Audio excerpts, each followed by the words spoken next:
എല്ലാം നശിച്ചടി, എല്ലാം നശിച്ചു. അവൻ ഈ കുടുംബത്തിന്റെ ശത്രുവായടി. നിന്റെ മകൻ, നിന്റെ പൊന്നായ മകൻ അവൻ ഒളിച്ചോടി പോകാൻ പോകുന്നു. എന്നതാ മനുഷ്യൻ നിങ്ങൾ പറയുന്നത്? ബാബു ഒളിച്ചോടാൻ പോകുന്നു? നോക്കടി നോക്ക്, അവന് പ്രേമം. രണ്ടുമൂന്ന് പെൺപിള്ളേര് പെരനിറഞ്ഞ് നിൽക്കുമ്പോൾ അവന് പ്രേമം. ചതിച്ചോ? പെങ്ങന്മാരെ കെട്ടിച്ചയക്കേണ്ട ഉത്തരവാദിത്തമുള്ളവന് ആ നിഷേധ സാറാമ്മല മകള് അന്നക്കുട്ടിയും കൊണ്ട് അവന് ഒളിച്ചോടി പോകാൻ പോകുന്നു.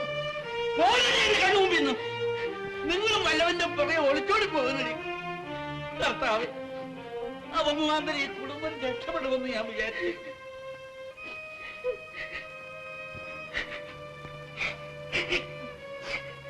ഒരു ചെറുക്കനുള്ളവൻ ഈ വീട് രക്ഷപ്പെടുത്തുമെന്ന് വിചാരിച്ചു. ഇതെല്ലാം നേരാണോ അമ്മച്ചി? എന്തോന്നാ ആ നിഷേധിയുടെ മോൾ എഴുതിയിരിക്കുന്ന കണ്ടില്ലേ? നീ അതൊന്ന് വായിച്ചോടി. പ്രിയപ്പെട്ട ബാബു, ആ നാട്ടിന്റെ കരയ്ക്ക് വെച്ചൊരു കാര്യം പറഞ്ഞിരുന്നുവല്ലോ. ഞാൻ തയ്യാറാണ്. നാളെ കഴിഞ്ഞ് രാത്രിയിൽ നിലാവുദിക്കും മുമ്പ് ബാബു ഞങ്ങളുടെ വടക്കുവശത്തെ മാവിന്റെ ചുവട്ടിൽ വരണം. ഞാൻ ഒരുങ്ങിയിരിക്കും. നമുക്ക് ഒരുമിച്ച് നാട് വിട്ടു പോകാം. അയ്യോ എന്റെ മാതാവേ, നമ്മളുടെ പ്രേമം അനശ്വരമാണ്. അങ്ങേ കൂടാതെ ഒരു നിമിഷം പോലും ജീവിക്കാൻ സാധ്യമല്ല എന്ന് സ്വന്തം അന്നക്കുട്ടി.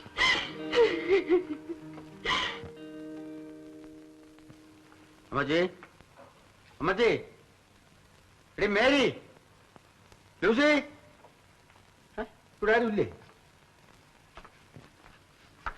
എന്താ ഇവിടെ അതിന്റെ നാക്ക് താണു പോയോ? ഞാൻ എത്ര ഇവിടെ വിളിച്ചു, അപ്പച്ചി കൂടെ വന്നില്ലേ? അമ്മച്ചി എന്തിനാ കരയുന്നേ? ആ കേശവുള്ള പറഞ്ഞല്ലേ അപ്പച്ചൻ കൂടെ വന്നു.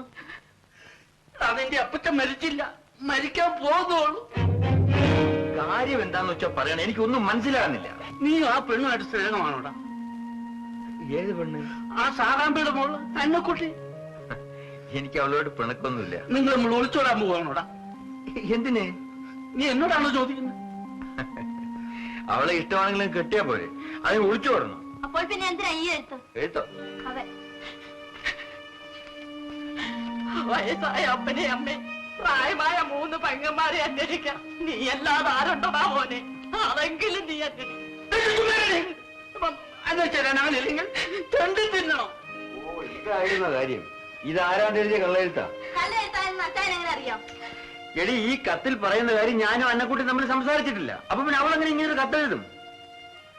ആ, ഏതായാലും ഞാൻ നിങ്ങളെയൊക്കെ ഉപേക്ഷിച്ചിട്ട് ഒളിച്ചോടി കളയുമെന്ന് അമ്മച്ചിയും അപ്പച്ചനും അങ്ങ് വിശ്വസിച്ചല്ലോ. എനിക്കതിൽ വിഷമമുണ്ട്.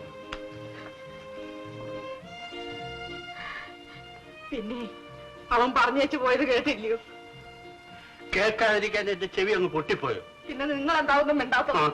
എടീ, ആ എഴുത്ത് വായിച്ചപ്പോഴേ എനിക്ക് സംശയം തോന്നി. തന്തേം തള്ള ഇട്ട് ചൊളിച്ചോടി പോകുന്നവനല്ലടി ഈ മത്തായി സാറിന്റെ മകൻ.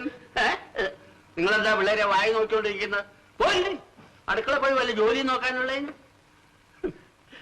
നീ അങ്ങ് വിഷമിച്ചു പോയില്ലാക്കാന്ന്.